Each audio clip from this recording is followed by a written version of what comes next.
goal is to get you up and running with Linux Mint without touching your main Windows system. We'll achieve this safely using a virtual machine. First, the recommended tool for beginners is VirtualBox. Head to Google and search for VirtualBox. Why VirtualBox? It completely isolates the Linux system. If anything goes wrong inside the virtual environment, if you delete a critical file or break a setting, it won't affect your Windows host at all. It's a sandbox, and it's the safest way to learn. Now, pay close attention to the version. Experts often suggest not downloading the very latest release, as it can sometimes introduce stability problems or conflicts with Windows 11. Instead, look for the link to previous releases and download version 6.1 or the most stable 6.x build. Once you find it, select the link for Windows hosts. While VirtualBox downloads, let's grab the operating system. Search for Linux Mint and go to the download page. You will see different editions like Cinnamon, Mate, and XFCE. Cinnamon is the most modern and Windows-like. XFCE is lightweight for older computers. For this guide, download the Cinnamon edition. It's the flagship version and looks the best. With both files downloaded, install VirtualBox. It's just clicking Next several times. Once it's open, click New. Give your machine a name like Linux Mint. Next, you need to allocate RAM. The recommendation is to give it at least 8 to 10 gigabytes if you have 16 gigabytes total. This ensures apps open instantly. For the hard drive, choose to create a virtual hard disk. Keep the file type as VDI and choose Fixed Size. This is important. Fixed size reserves the storage immediately, which often results in faster disk performance than dynamic. Set it to 60 gigabytes and hit Create. But wait, we aren't done. The default settings are usually too slow. Before you start, right-click your machine and go to Settings. Go to System Processor. By default, VirtualBox only gives your VM one CPU core.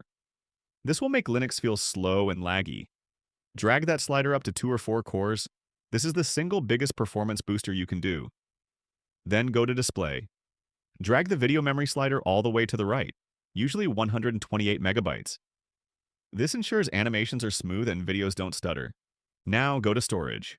Under Controller, IDE, click the empty disk icon, select Choose a Disk File, and pick the Linux Mint ISO you downloaded. Click OK, then Start. When the system loads, double-click the Install Linux Mint icon on the desktop. The wizard is very straightforward. Select your language and definitely check the box for Install Multimedia Codecs. This installs the necessary drivers to play MP3s and MP4s. Without it, some websites and files won't work. When you reach the Installation Type screen, select Erase Disk and install Linux Mint. Beginners often panic here.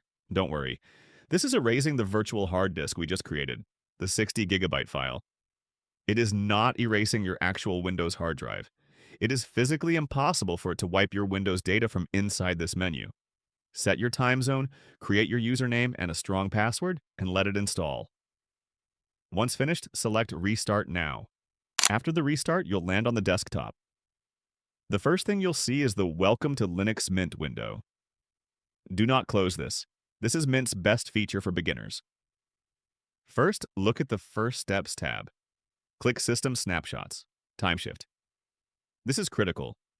Timeshift takes a snapshot of your system files. Select rsync as the snapshot type. This saves your data on the same drive. If you ever install a bad update or break the system, you can open Timeshift and rewind your computer to exactly how it was yesterday. Set it to run daily. It's your undo button for the entire OS. Next, click Driver Manager. It will scan your computer hardware. If you have an NVIDIA graphics card or a specific Wi-Fi card, you will see options here. Usually, it defaults to open source drivers. For the best gaming and video performance, you should switch to the recommended proprietary driver.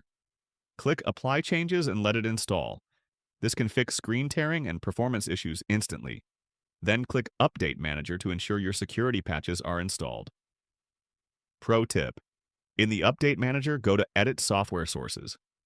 Click on the mirrors for main and base. Mint will automatically test your connection speed to servers around the world. Select the one with the highest green bar. This will make all your future downloads and updates 10 times faster. Finally, search for Firewall in the menu. By default, the Linux firewall is off. Turn it on. This adds a basic layer of security that blocks unwanted incoming connections. It's a simple toggle that makes your system much safer. Now let's make it look good. If the screen is small, head to Display Settings and set your resolution to 1920 by 1080. To make the mouse and resizing perfectly smooth, we need guest additions. Go to the VirtualBox menu bar at the top, click Devices and select Insert Guest Additions CD Image. A prompt will appear inside Linux. Click Run, type your password, and let it finish. Reboot one last time. Now, customization. Search for Themes in the menu. Linux Mint lets you change everything. You can switch to a dark mode, change your folder colors to blue, purple, or red, and even change the mouse cursor. You can also customize the panel, which is the taskbar. Right-click the panel and turn on Panel Edit mode. You can move it to the top, make it smaller, or add applets like a weather widget or a CPU usage monitor. This is where Linux shines. You make the computer look exactly how you want it to look. Bonus tip. Try pressing Ctrl plus Alt plus T. This instantly opens the terminal. It's a great shortcut to learn as you start your Linux journey. Finally, apps. You don't need to hunt for .exe files anymore.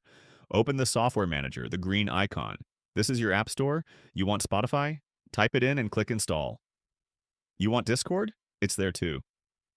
But what about a web browser? Firefox comes installed, but maybe you want Google Chrome. Chrome isn't in the Software Manager. For this, you do it just like Windows.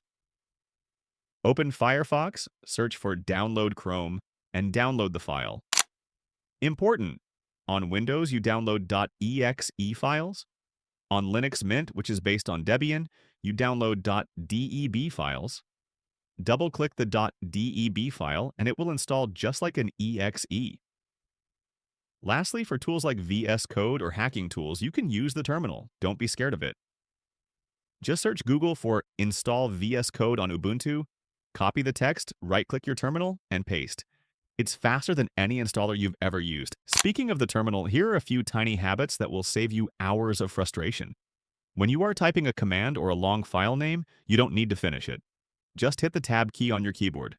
Linux will automatically complete the word for you. If there are multiple files with similar names, hit Tab twice, and it will show you a list of every option available.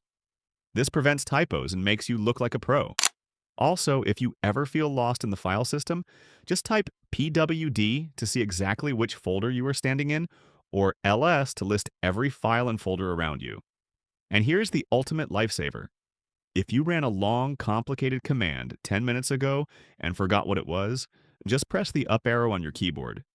It cycles through your entire command history, so you never have to type the same thing twice. If you want to clear the screen because it's getting cluttered, just type clear and hit enter. It's like a fresh start for your workspace. That's it. You have a secure, customized, and high-performance Linux machine running right inside Windows. Thanks for watching.